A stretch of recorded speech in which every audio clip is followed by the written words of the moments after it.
বলো।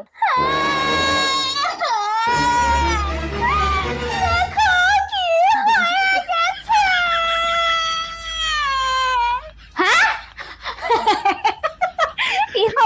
কি হয়েছে? ও তার মানে তুমি আমার এই হেয়ার রিমুভাল ক্রিমটা নিয়ে গেছো। বৌমা চুল উঠবে তো আর? আরে হ্যাঁ হ্যাঁ উঠবে উঠবে। শোনো এবার থেকে একটু সামলে চুরি করো, বুঝলে? চুরি করা সাইড এফেক্ট। যাও বাড়ি যাও।